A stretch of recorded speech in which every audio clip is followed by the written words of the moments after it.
Hello, അപ്പോൾ ഇന്നത്തെ recipe നല്ല അടിപൊളിയായിട്ടുള്ള തലശ്ശേരി മട്ടൻ ദം ബിരിയാണിയാണ്. നല്ല ടേസ്റ്റ് ഉണ്ട് കഴിക്കാനായിട്ട്. അപ്പോൾ നമുക്ക് നോക്കാം. അപ്പോൾ ഇതിന് വേണ്ടിയിട്ട് നമുക്ക് കുറച്ച് കാര്യങ്ങളൊന്ന് അരച്ചെടുക്കണം. ഞാനിപ്പോൾ ഇഞ്ചി വെളുത്തുള്ളി ഒന്ന് തൊലിയൊക്കെ കളഞ്ഞ് ചോപ്പ് ചെയ്തെടുത്തിട്ടുണ്ട്. അപ്പോൾ ഇതിലോട്ട് ചേർത്ത് കൊടുക്കുന്നത് ഇഞ്ചി ഏകദേശം നല്ലോണം ക്രഷ് ചെയ്തതാണെങ്കിൽ 1 ടേബിൾ സ്പൂൺ ഇട്ട് കൊടുക്കുക, അല്ലെങ്കിൽ ഒരു 2 ടേബിൾ സ്പൂണൊക്കെ ഇട്ട് കൊടുക്കുക കേട്ടോ. ക്രഷ് ചെയ്തതാണെങ്കിൽ 1 ടേബിൾ സ്പൂൺ മതി. അതുപോലെ ഇതിലോട്ട് വെളുത്തുള്ളി ഏകദേശം 1/4 കപ്പിൻ്റെ അടുത്ത് വെളുത്തുള്ളി ഫുള്ളായിട്ട് തന്നെ ഇട്ട് കൊടുക്കുന്നുണ്ട്. തൊലിയൊക്കെ കളഞ്ഞ് കട്ട് ചെയ്തിട്ട് ഇട്ട് കൊടുക്കുക. ഇനി ഇതിലോട്ട് ചേർത്ത് കൊടുക്കുന്ന പച്ചമുളക്, അപ്പോൾ പച്ചമുളക് ഒരു 7 8 അല്ലെങ്കിൽ നല്ലോണം ചെറുതാണെങ്കിൽ 10 വരെ എടുക്കാം കേട്ടോ. എരിവിനനുസരിച്ച് നമുക്ക് മാറ്റം വരുത്താം. അപ്പോൾ ഞാനൊന്ന് കട്ട് ചെയ്തിട്ട് ഇട്ട് കൊടുക്കുന്നുണ്ട്, നമുക്കിത് പെട്ടെന്നൊന്ന് അരഞ്ഞ് കിട്ടാൻ വേണ്ടിയിട്ട്. അപ്പോൾ ഇത് നമുക്ക് വെള്ളമൊന്നും ചേർക്കാതെ നന്നായിട്ടൊന്ന് ക്രഷ് ചെയ്തെടുക്കാം, നന്നായിട്ട് അരച്ചെടുക്കാം. ഇതിപ്പോൾ നന്നായി അരച്ചെടുത്തിട്ടുണ്ട്. അപ്പോൾ നമുക്ക് ഇത് മാറ്റി വെക്കാം. അപ്പോൾ ഈ ഒരു ബ്ലെൻഡറിൻ്റെ മൂടിയിലുള്ളതൊക്കെ നമുക്ക് ഇതിലോട്ട് തന്നെ ഇട്ടിട്ട് മാറ്റി വെക്കാം കേട്ടോ. ഇനി നമുക്ക് സവാള ഫ്രൈ ചെയ്തെടുക്കണം. അപ്പോൾ ഇതിന് വേണ്ടിയിട്ട് ഞാൻ ഇതുപോലെ തിന്നായിട്ട് സവാള കട്ട് ചെയ്തെടുത്തിട്ടുണ്ട്. അപ്പോൾ നമുക്ക് എണ്ണയിലിട്ടിട്ട് കുറേശ്ശെ ഇട്ട് ഫ്രൈ ചെയ്തെടുക്കട്ടെ. എല്ലാം കൂടെ ഒരുമിച്ചല്ല, 8 സവാളയാണ് നമുക്ക് ഇതിലോട്ട് വേണ്ടത്. മീഡിയം സൈസിലുള്ള 8 സവാള. എന്നിട്ട് എല്ലാം കൂടെ 8 സവാളയും നമ്മൾ ഫ്രൈ ചെയ്തെടുത്തിട്ടാണ് ചേർത്ത് കൊടുക്കുന്നത്. അപ്പോൾ പകുതിയായിട്ടൊക്കെ ഇട്ടിട്ട് ഫ്രൈ ചെയ്തെടുത്താൽ മതി. 2 3 പ്രാവശ്യമായിട്ട് എല്ലാം കൂടെ ഒരുമിച്ച് തന്നെ ഇട്ട് കൊടുക്കുന്നതല്ല കേട്ടോ. ഒരു നല്ലോണം ക്രിസ്പി പരുവത്തിൽ ഫ്രൈ ചെയ്തെടുക്കണം. ലൈറ്റ് ബ്രൗൺ കളറൊക്കെ ആകുന്നില്ല, ആ ഒരു സമയമാകുമ്പോൾ മാറ്റിയാൽ മതി. ബിസ്ത എന്നൊക്കെ പറയുന്നില്ല, ആ ഒരു രീതിയിലാണ് നമ്മൾ ഈ ഒരു ബിരിയാണിക്ക് മൊത്തത്തിൽ നമ്മൾ സവാള ചേർത്ത് കൊടുക്കുന്നത് കേട്ടോ. ഇതുപോലെ ഫ്രൈ ചെയ്തിട്ട് തന്നെയാണ്. ഇനി നമ്മൾ സവാളന് വേറെ ചേർത്ത് കൊടുക്കാനില്ല. അപ്പോൾ കുറച്ച് ഞാനിപ്പോൾ ഫ്രൈ ചെയ്ത് മാറ്റി വെച്ചിട്ടുണ്ട്, കുറച്ചധികം തന്നെ. 2 പ്രാവശ്യം ഫ്രൈ ആക്കിയിട്ട് ഇതുപോലെ മാറ്റി വെച്ചിട്ടുണ്ട്. അപ്പോൾ നമ്മൾ ഫ്രൈ ആക്കി എടുത്ത ശേഷം കുറച്ചൊന്ന് ചെറുതായിട്ട് ചൂടാറുമ്പോൾ നമ്മൾ കൈ കൊണ്ട് ഒന്ന് സെപ്പറേറ്റ് ആക്കി എടുക്കണം. അല്ലാന്നുണ്ടെങ്കിൽ പിന്നെ നല്ലോണം ചൂടാറി കഴിയുമ്പോൾ നമുക്ക് പിന്നീടത് ഒരു കുഴഞ്ഞ പരുവത്തിലാകും, നമുക്ക് ക്രിസ്പി പരുവത്തിൽ കിട്ടൂല. അപ്പോൾ നമ്മൾ ചെറുതായിട്ടൊന്ന് ചൂടാറുമ്പോൾ കൈ കൊണ്ട് ഇതുപോലെ ഒന്ന് സെപ്പറേറ്റ് ആക്കി എടുക്കുക. അപ്പോൾ നമുക്ക് നല്ലൊരു ക്രിസ്പി പരുവത്തിൽ നമുക്ക് കിട്ടും ഈ ഒരു സവാള ഫ്രൈ ചെയ്തത്. അപ്പോൾ എണ്ണ ഒരു മീഡിയം ഫ്ലെയിമിൽ വെച്ചിട്ട് തന്നെ ഫ്രൈ ചെയ്തെടുക്കുക. ഫ്രൈ ആയി വരുന്ന സമയത്ത് ഈ ഒരു സമയത്തൊക്കെ നല്ലോണം ഫ്ലെയിം കുറക്കണം, അല്ലാന്നുണ്ടെങ്കിൽ ഓവറായിട്ട് കരിഞ്ഞു പോകും. അപ്പോൾ അങ്ങനെ വരുമ്പോൾ നമുക്ക് ബിരിയാണി ടേസ്റ്റ് ഉണ്ടാവില്ല കേട്ടോ. ആ ഒരു കാര്യം ശ്രദ്ധിക്കുക. ഇങ്ങനെ കോരിയെടുക്കുന്ന സമയത്തൊക്കെ പെട്ടെന്ന് കോരിയെടുക്കുക. അതുപോലെ ഫ്ലെയിം നല്ലോണം കുറച്ചും വെക്കുക ഈ ഒരു സമയത്ത്. അപ്പോൾ ഇതുപോലെ ഫ്രൈ ചെയ്തെടുത്താൽ മതി. 1 കിലോ ബിരിയാണിയുടെ അളവാണ് കേട്ടോ ഞാൻ കാണിക്കുന്നത്. 1 കിലോ അരി വെച്ചിട്ടാണ് ഉണ്ടാക്കിയെടുക്കുന്നത്. നമുക്കൊരു 7 പേര് അല്ലെങ്കിൽ ഒരു 8 പേർക്കൊക്കെ നമുക്ക് സുഖമായിട്ട് കഴിക്കാം. പിന്നെ മട്ടൻ എടുക്കുമ്പോൾ 1.5 കിലോ മട്ടൻ എടുക്കുന്നുണ്ട്. അപ്പോൾ നിങ്ങൾക്ക് മട്ടന് പകരം ബീഫ് വെച്ചിട്ടും ചിക്കൻ വെച്ചിട്ടും ഒക്കെ ചെയ്യാം കേട്ടോ.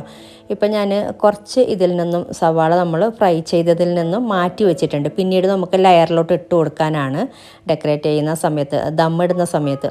അപ്പോൾ ഈ ഒരു സവാള നമ്മൾ ഇനി എന്താ ചെയ്യേണ്ടതെന്ന് വെച്ചിട്ടുണ്ടെങ്കിൽ ഒന്ന് കൈ കൊണ്ട് നല്ലോണം ഒന്ന് ക്രഷ് ചെയ്യണം. കൈ കൊണ്ട് തന്നെ ഒന്ന് ക്രഷ് ചെയ്തിട്ടാണ് നമ്മൾ ചേർത്ത് കൊടുക്കുന്നത്. അപ്പോൾ ഇതുപോലെ നന്നായിട്ട് ക്രഷ് ചെയ്തിട്ട് നമുക്കിത് മാറ്റി വെക്കാം. ഇനി നമുക്കൊരു പാത്രത്തിലോട്ട് മട്ടൻ ചേർത്ത് കൊടുക്കാം. കഴുകിയെടുത്ത് വെച്ചിട്ടുള്ള മട്ടനാണ്. 1 കിലോ മുതൽ 1.5 കിലോ വരെ മട്ടൻ ചേർത്ത് കൊടുക്കാം കേട്ടോ. ഞാനിപ്പോൾ 1 കിലോനേക്കാളും കുറച്ച് കൂടുതൽ തന്നെ ഉണ്ട്. അപ്പോൾ 1.5 കിലോനേക്കാളും കുറച്ച് കുറവാണ്, കുഴപ്പമില്ല. 1.5 കിലോ ചേർത്ത് കൊടുക്കുകയാണെങ്കിൽ നല്ല കൂടുതൽ ടേസ്റ്റാണ്. പിന്നെ ഇതിലോട്ട് നമ്മൾ അരച്ച് വെച്ച ഇഞ്ചി വെളുത്തുള്ളി ഈ ഒരു പേസ്റ്റ് ചേർത്ത് കൊടുക്കാം.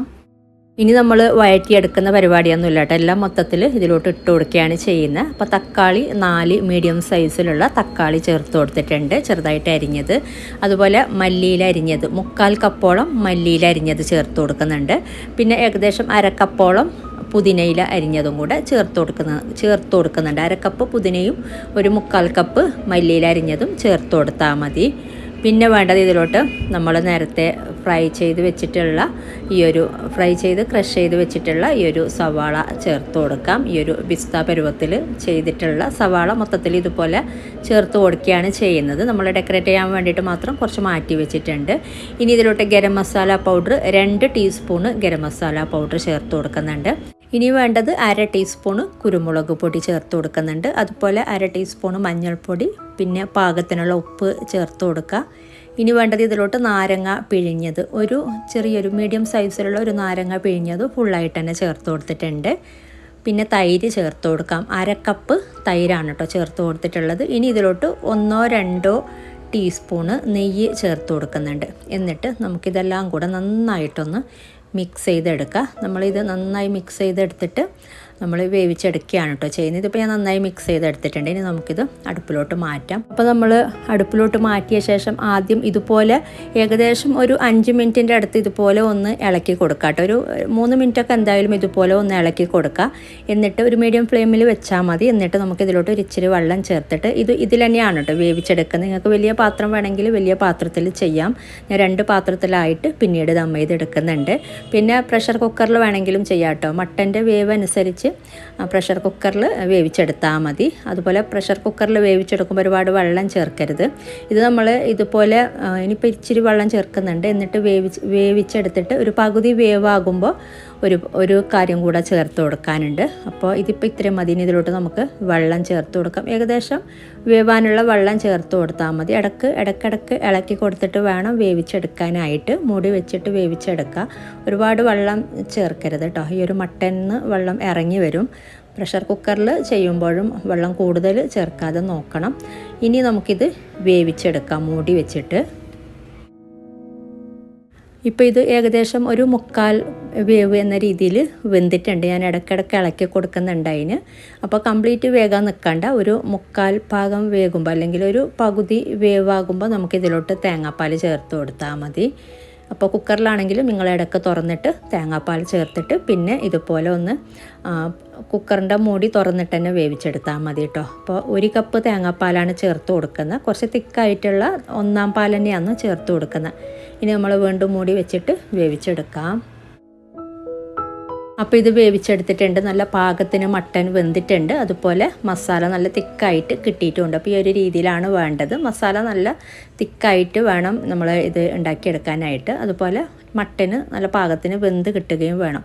അപ്പോൾ ഇനി നമുക്ക് ദമ്മിടാനായിട്ട് ഞാൻ കുറച്ച് മസാല മാറ്റി വെച്ചിട്ടുണ്ട്. 2 പാത്രത്തിലായിട്ടാണ് കേട്ടോ. ഇതുപോലുള്ള വേറൊരു പാത്രത്തിലും കൂടെ ഞാൻ ദമ്മിട്ടെടുക്കുന്നുണ്ട്. അപ്പോൾ അതിന് വേണ്ടിയിട്ട് ഇതിലോട്ട് ഏകദേശം പകുതിയേക്കാളും കൂടുതൽ മസാല ഈ ഒരു പാത്രത്തിലോട്ട് ഇട്ട് കൊടുക്കുന്നുണ്ട്.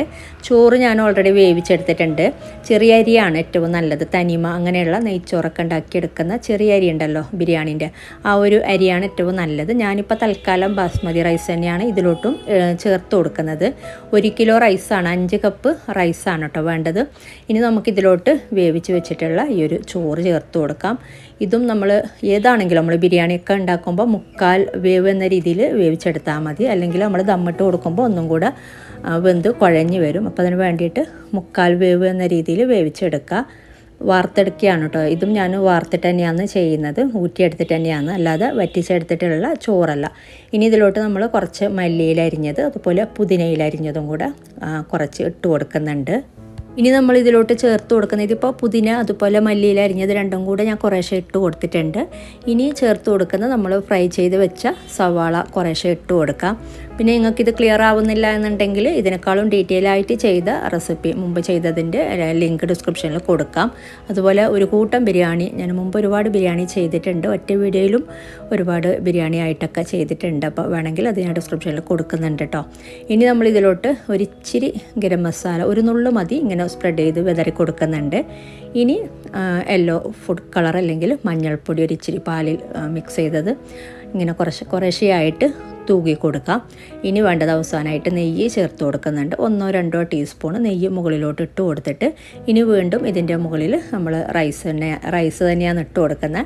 ഞാൻ നേരത്തെ പറഞ്ഞ പോലെ നിങ്ങൾക്ക് 2 ലെയറായിട്ട് മസാല വെച്ചിട്ട് 2 ലെയറായിട്ടും എടുക്കാം കേട്ടോ. ഇതിപ്പോൾ ഞാൻ റൈസ് മാത്രമാണ് ഇങ്ങനെ ലെയർ ചെയ്തെടുക്കുന്നുള്ളത്. ഇനി നമ്മളിത് വീണ്ടും റിപ്പീറ്റ് ചെയ്താൽ മതി ആദ്യം ചെയ്ത പോലെ. അപ്പോൾ നമ്മൾ ആദ്യം ഒരു ലെയറിലോട്ട് ഇട്ട് കൊടുത്ത പോലെ എല്ലാ കാര്യങ്ങളും ചേർത്ത് കൊടുത്തിട്ടുണ്ട്. മല്ലിയില, പുതിന, അതുപോലെ സവാള ഫ്രൈ ചെയ്തത് എല്ലാം കൂടി ഇട്ട് കൊടുത്തിട്ടുണ്ട്. ഇനി നമ്മളിത് മൂടി വെച്ചിട്ട് ഒരു 10 മിനിറ്റ് ഒന്ന് ലോ ഫ്ലെയിമിൽ വെച്ചിട്ടൊന്ന് നമുക്ക് ഫ്ലെയിം ഓഫ് ചെയ്യാം. അപ്പോൾ ദമ്മിട്ടെടുക്കാം കേട്ടോ. അപ്പോൾ ഇത്രയേ ഉള്ളൂ. അപ്പോൾ നല്ല അടിപൊളിയായിട്ടുള്ള ബിരിയാണിയാണിത്. നല്ല ടേസ്റ്റ് ഉണ്ട് കഴിക്കാനായിട്ട്. അപ്പോൾ ട്രൈ ചെയ്യാത്തവർ ട്രൈ ചെയ്ത് നോക്കിയിട്ട് നിങ്ങളുടെ അഭിപ്രായങ്ങളൊക്കെ അറിയിക്കാം കേട്ടോ.